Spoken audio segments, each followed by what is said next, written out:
5년 뒤엔 50% 넘겠다. 안철수. 패션 좌파.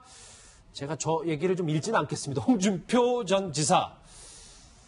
권토중래 와신상담 안철수 전 의원과 홍준표 전 지사가 본격적으로 목소리를 내기 시작했습니다. 특히 안철수 전 의원의 얘기가 눈에 띄는데요. 이현정 의원. 네. 이제 뭐 화면에 나오겠지만 이제 숫자가 있습니다. 딱 눈에 띄는 게 5년 뒤에 50%. 본인은 이제부터 다시 시작이다. 정치 제대로 한번 해보겠다. 열망을 표출한 겁니까? 뭐 일단 지금 선거가 끝난 지가 얼마 되지도 않았는데 다시 이제 재도전을 이야기하는 것은 아마 이제 국민의당 당내 사정과도 좀 저는 연관이 있다고 봅니다. 그러니까 국민의당이 지금 어떻게 해야 될 것이냐. 지금 의원들 입장에서도 보면 뭐 민주당을 갈 것이냐 아니면 뭐 바른정당 합칠 것이냐 등등 이야기 나오니까 본인이 이제 일찌감치 다시 재도전하겠다는 이야기를 하면 좀 당내를 추스르기 위한 뭐 그런 행보로 저는 읽혀지긴 합니다. 근데 이제 어떤 면에서 보면 좀 너무 이른 감이 있지 않나 싶어요. 일단 왜냐하면 지금 대선에 대한 좀 반성과 어떤 그 분석, 그다음 왜 이제 패배를 했는지 이런 것들에 대한 것들이 좀 먼저 있고 난 다음에 어떤 좀 순서를 밟아가야 되는데 근데 사실 예전에도 보면 이제 문재인 대통령도 그때 이제 선거 패배했을 때 이제 좀 뭐든 좀 지난 다음에 이제 재도전 의사를 조금씩 이야기했거든요. 그렇죠. 그러면서 본다면 사실 이번에 뭐 본인이 어떤 그 안철수 후보가 이제 대통령이 되지 못한 결정적 이유가 결국 TV 토론에서 나타났던 좀 리더십의 문제 또 어떤 여러 가지 대응의 문제 이런 것들이 많이 있지 않습니까? 그렇다면 본인의 어떤 이번 대선 과정에서 나타났던 여러 가지 문제에 대해서 좀 보완할 수 있는 그러한 어떤 비전부터 먼저 좀 저는 밟고 뭐 대선 도전이야 뭐 추후에 해더라도 저는 늦지 않다고 보는데 너무 좀 이런 감이 좀 있지 않나 저는 그런 생각이 좀 듭니다. 예. 그렇군요. 어쨌든 지금 보시면 오늘 당직자와의 점심 식사에서 예전 머리 스타일로 다시 되돌아와서 이제 머리를 내는 안철수 전 의원인데 오늘 당직자의 오찬에서 안철수 전 의원 이렇게 얘기했습니다. 이번 대선을 통해서도 승자 독식의 대선이지만 우리가 전 세대에 걸쳐서 거의 고른 20% 정도의 지지를 받고 전 지역에 걸쳐서도 거의 20% 전후로 고른 지지를 받는 그런 의미 있는 성적을 냈습니다. 아마 지금까지 대한민국 정치사에서 이런 경우는 보기가 드물었던 것 같습니다. 이게 우리의 정말로 기반이 아닌가 싶습니다. 예, 뭐 일단은 전 세대의 네. 전 지역에서 고른 지지를 받았다로 요약을 할 수 있을 것 그렇죠. 같은데 저희가 어떻게 평가를 해봐야 돼요? 저 부분은 분명히 맞습니다. 제3지대라는 거를 이제 기치를 표방해가지고 어느 정도 득표를 했기 때문에 그 평가 자체는 맞는데 자평을 해가지고 대선 끝난 지 얼마 안 됐거든요. 책임론에 이제 문제가 되는 상황에서 너무 빠른 평가가 되지 않을까 이 생각이 들고 지금 결국 국민의당 같은 경우 지도부 구성을 해야 되는데 지도부 따라서도 지금 어떻게 갈지 정해져 있지 않기 때문에 예를 들어서 유성애 의원 같은 경우는 자강론을 좀 내세우고 있고요.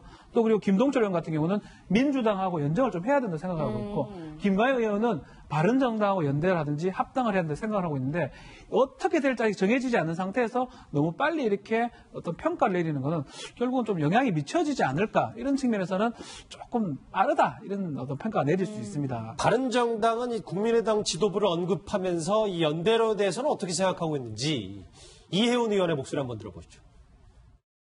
국민의당이 과연 우리가 추구하는 이 가치, 이 정체성 우리와 맞는지 저는 의문이거든요. 사드 문제만 하더라도 지속적으로 당론은 사드 반대였거든요. 근데 선거를 며칠 앞두고 당론을 바꾼 아직 뭐 디데이 정부에서 많은 역할들을 하셨던 대통령 비서실장, 대통령 후보, 또 통일부 장관, 그 디데이 정부 노무현 정부의 대북 정책을 총괄해 오셨던 분들이 아직도 그 당에 다 계십니다. 어떻게 보면 그 당의 태상황으로 계시는 거죠. 글쎄 뭐 이혜훈 의원의 입장도 있겠지만 유승민 의원은 특히 유승민 의원은 이종우 실장님 네. 보면 헐값에 당을 팔지는 않겠다 이런 의미심장한 얘기를 했어요. 그렇죠. 일단 자강론인데 안철수 의원이 얘기하는 자강론과는 좀 다르죠. 어쨌든 지금 헐값에 팔아버리지 않으면 되는 거 아닙니까? 우리의 어떤 가치를 높여야 된다라는 측면에서 자강론은 약간 좀 결은 다른 것 같고 문제는 이제 유승민 의원이 안철수 의원도 지금 전 의원도 좀 전에 얘기했지만 바로 이 전면에 다시 등장해서 이야기를 하고 있지 않습니까? 유승민 의원도 그러면 뒷전에 물러날 수 있느냐? 바른정당의 상황이 녹록치 않다는 거죠. 유승민 의원이 이렇게 완전히 그러니까 손을 놔버리고 전면에 안 있으면 사실 바른정당의 어떤 구성원들도 구심점을 잃게 된다. 그러면 유승민 의원이 지금까지 이야기했던 그런 보수의 가치, 새로운 보수의 가치, 그것을 과연 누가 또 전면에 나서서 이 정당을 추스릴 것인가. 이 문제는 아마도 이제 조금 있다가 바로 이제 연찬회가 열린다는데 그 연찬회에서 아마 아주 격한 토론이 이루어질 것 같습니다. 예, 허 교수님 저희가 키워드에서도 안철수 후보와 홍준표 전 후보를 좀 짚어보겠다고 말씀을 드렸었는데 홍준표 전 후보 지금 몸은 미국에 있는데 마음은 국내 정치에 와 있는 것 같아요. 그렇죠. 패장은 말이 없다 이렇게 이야기해놓고 그 자리에서도 온갖 말을 다 뽐냈죠. 그리고 당권 가지고 싸울 생각이 없다 하면서 바로 이어서 하신 말씀이 친박은 좀 빠져달라고 바로 싸워버렸죠. 그럴 만큼 이제 대선이 끝나자마자 당내 권력 다툼의 소용돌이 속에 자기 스스로가 빠져들고 있죠. 그만큼 대선 때도 그 이야기를 했습니다. 이름은 대선이라고 쓰고 붙이고 있지만 사실은 그 이름표 뒷면에는 또 다른 이름표가 뭔가 하면 당권 다툼이다. 이런 이야기가 있었거든요. 그렇기 때문에 이제 보수의 자기는 계승자가 되고 싶은 거죠. 그래서 그런 당권 싸움을 하는데 당내의 싸움도 있지만 당 밖에 또 다른 보수가 있지 않습니까? 진짜 보수, 따뜻한 보수라고 말하는 이제 그런 분들에 대해서 이 강남 보수 또는 그죠? 저기 나오는 패션 좌파 이렇게 해서 몰아붙이는 거죠. 그렇게 해서 이미 보수 내에서도 편가르기 또는 딱 선긋기를 해버려서 저분들은 우리하고 같이 할 사람들이 아니다라는 것을 규정해내는 그런 거죠. 그 몇 사람 빼고는 나머지의 바른정당 의원들 다 왔으면 좋겠다. 그 사람들이 오면 친박을 미는 사람들이 아니잖아요. 그분들은 친박하고 대립해서 나온 사람이지 않습니까? 그러면 당내 경선에서 그 사람들이 들어오면 자신의 든든한 후원군이 될 것이다. 이런 예측.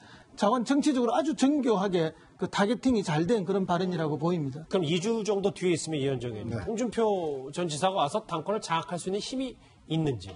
근데 이게 지금 이제 논란이 결국 이제 당내 세력이 어차피 전당대회는 이제 당원들의 어떤 투표로 이루어질 텐데 지금 당내 과연 이제 세력이 있냐는 게 문제죠. 왜냐하면 홍준표 전 후보 같은 경우는 당내에 자기가 좌파 의원이 한 명도 없을 정도고 이번에 이제 바른정당 의원들 12명 입당하게 했습니다만은 지금 그 지역에 조직체에 딴 사람들이 임명이 돼 있어요. 그렇죠. 실제 그렇다 보니까 지금 조직 자체가 지금 없는 상황입니다. 그러니까 지금은 이제 기대할 것은 뭐냐면 옛날에 친박하다가 아니면 좀 덜 친박하다가 온 분들 이런 분들을 좀 끌어당겨서 자기 개파를 지금 만들어야 되는 그런 상황이거든요. 그렇지 않고서는 힘듭니다. 그렇기 때문에 제가 볼 때는 아마 빠른 시간 안에 기구를 하실 것 같아요.